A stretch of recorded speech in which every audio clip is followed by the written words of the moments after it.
vontade.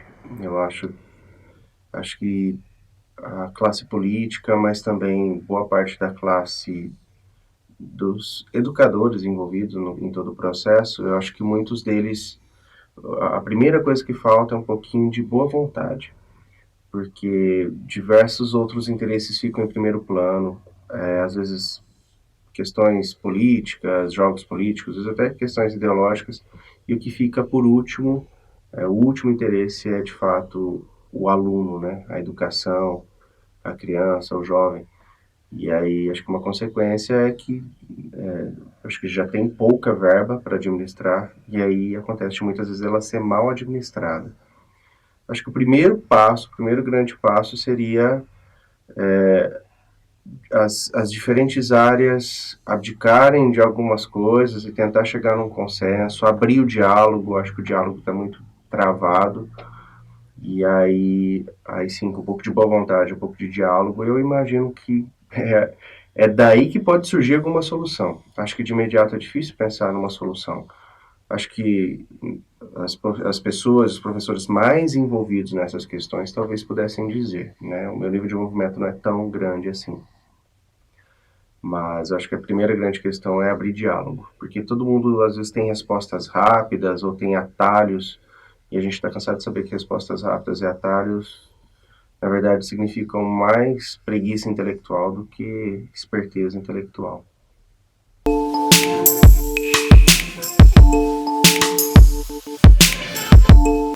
A educação, ela poderia ser vista como investimento de duas maneiras, né?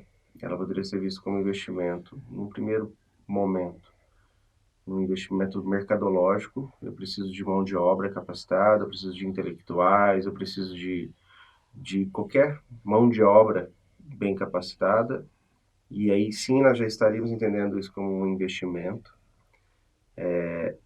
Mas eu imagino que se nós ficássemos só nesse plano de investimento, acho que tem muita coisa sendo sacrificada aí. Eu acho que eu preciso pensar a educação como um investimento em cidadãos, investimento em seres humanos, em criar, em produzir cidadãos aptos ao convívio harmônico, né? Então, acho que entender isso só como investimento mercadológico é um problema muito grande. Então, temos que tentar entender isso como investimento social. Formar bons cidadãos, né? Todo mundo se incomoda quando a gente vê criminalidade, ou até uma coisa bem simples, alguém furando o trânsito, uma fila, né? E tudo isso tem a ver com a educação. Que aí uma coisa não tem a ver com a outra, né? Eu posso formar ótimos profissionais, mas isso não tem a ver com ética, não tem a ver com cidadania. Já preciso investir também na educação como um campo de formação de cidadãos aptos a um convívio harmônico. O grande problema é que me parece que ultimamente nenhum nem outro, né? A educação tem sido vista como um custo. E aí, sendo um custo, eu posso contingenciar verba, eu posso cortar verbas, porque é só um custo, né? Então, beleza, vamos imaginar que sim, nós temos um país com um déficit financeiro muito grande, a prefeitura de Ribeirão Preto está com um déficit muito grande, ok, isso é uma verdade. E aí você corta a verba da educação porque, né, temos que fazer um contingenciamento. Qual é o custo disso? Tem dois, né? A hora que vier os tempos de bonança, nós não temos mão de obra capacitada. E dois, a hora que a gente vê o saldo da balança, a gente vai perceber que aumenta a criminalidade, aumenta todas essas coisas que incomodam todo mundo e que diz respeito a uma falta de educação. Então não é inteligente entender a educação como um custo, né? O mais inteligente e não tem atalho, né? É enfrentar o problema de frente e investir em educação, né? Nos dois âmbitos, no âmbito mercadológico e no âmbito da cidadania.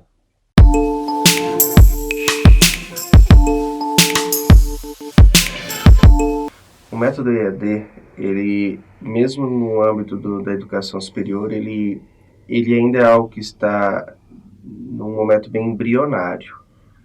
Ainda não dá para saber exatamente as consequências, as diferenças. A gente tem alguns estudos, alguns até são bons e sólidos, mas algo que a gente já vê, grosso modo, é que mesmo Professores e docentes que trabalham em AD, eles admitem já alguns prejuízos em relação à educação presencial.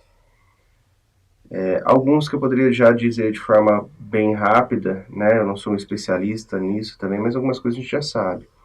Boa parte da formação do caráter cidadão de uma criança, de um jovem, de um adulto, é o convívio com outros seres humanos, né? Então, olha só, se eu estivesse falando só de, ok, vamos aprender matemática, mas não é só isso que acontece na escola. Você aprende matemática, mas você aprende a conviver, a respeitar, aprende a conviver com o diferente, né? Você vai chegar lá e vai ver outras crianças com cor de pele diferente, com religião diferente, com hábitos diferentes, de classes sociais diferentes, tudo diferente, e aí você tem que aprender a conviver com isso.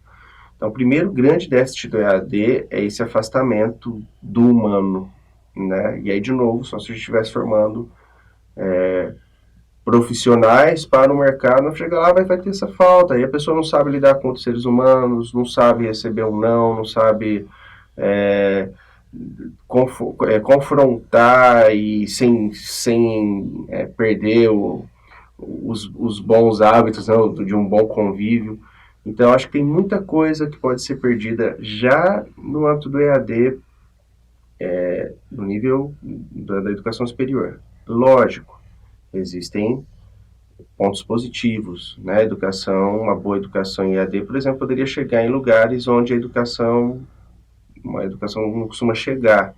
Então, produzir bons materiais, vídeos, apostilas, etc., e mandar isso lá para os sertões, para vários lugares onde uma boa escola não chega, né? Poderia ser uma alternativa interessante. Mas aí você vai ter que ter infraestrutura, você vai ter que mandar computadores, internet, né? Já tem uma porção de outras coisas aí que estão em jogo. Agora, de toda forma, para mim, o grande problema é que a gente está falando de educação de cidadãos e não só de máquinas e de operários. E aí lá na frente o convívio humano vai fazer falta.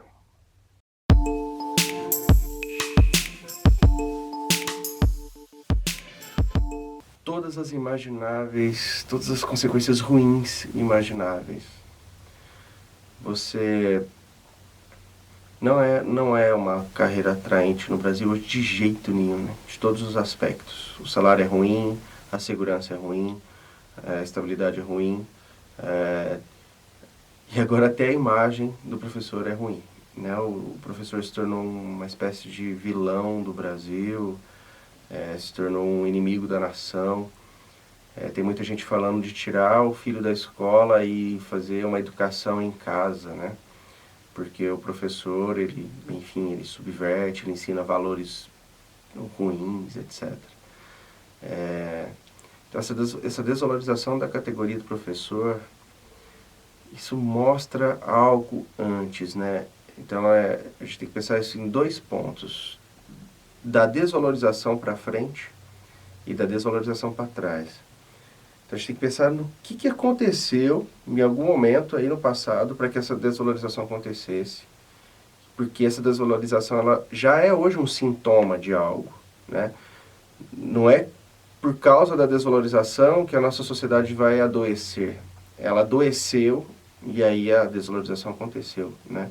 Então, se você tem uma sociedade onde o professor, meu Deus, né, o professor, estou falando do professor, né? O professor é tido como alguém que está acabando com o conhecimento no país, enfim, né? Então, acho que as consequências são muito graves, há uma desmotivação muito grande, o próprio professor,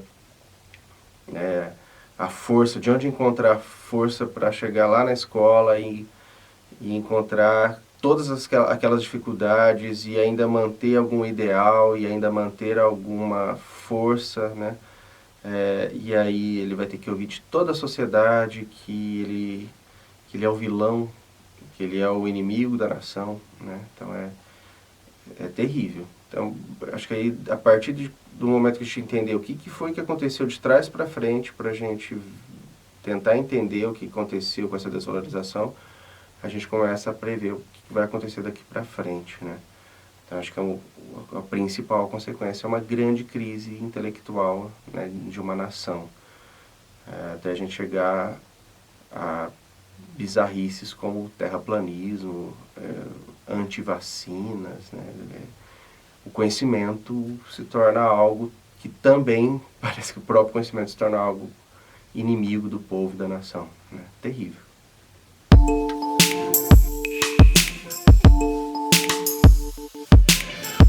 O professor, ele também é um ser humano.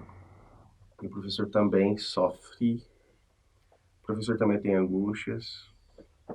Eu diria até que o professor, né, ele vê muitas coisas. Eu ousaria dizer que o professor é uma das carreiras que mais se angustia pela própria natureza do seu trabalho.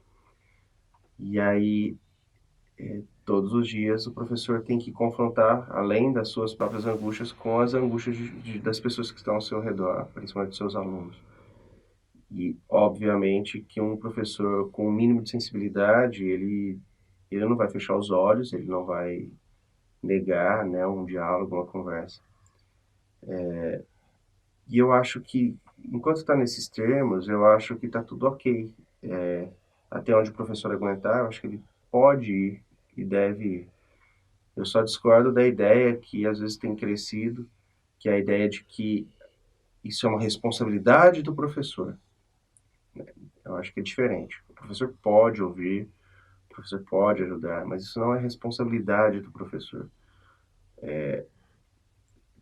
A sociedade toda está doente, né? O Estado está doente, a igreja, as instituições como um todo estão doentes, a escola está sucateada, né? A educação está mal vista. E aí chega lá na escola e agora essa responsabilidade do professor, eu acho, além de injusto, é hercúleo, é um trabalho, né, impossível, né, é uma carga impossível de ser carregada. Então, eu acho que quando a gente transfere essa responsabilidade toda para o professor, além da gente já estar atestando, né, assinando um atestado de fracasso da família, da igreja, de todos os outros espaços, a gente está fazendo também um movimento em que daqui a pouco a gente sacramenta a própria morte da educação. Né? Se a gente transferir toda essa responsabilidade para o professor, daqui a pouco todo mundo vai perceber que não deu certo, e aí, ó, tá vendo? A culpa é do professor, então vamos realmente, né, mudar tudo isso que está aí, né? Acho que tem graves consequências também nessa transferência de responsabilidade. Acho que o professor tem que assumir o papel de formar cidadãos, o papel de levar conhecimentos, transmitir conhecimentos, de dentro do seu espaço, transmitir isso de forma ética, promover cidadania, mas não dá para abraçar o mundo, né? E acho que é preciso pensar que a educação pode formar bons cidadãos que vão depois salvar o Estado, a igreja, as outras instituições como um todo, né? Para que todos voltem a trabalhar na construção de bons cidadãos.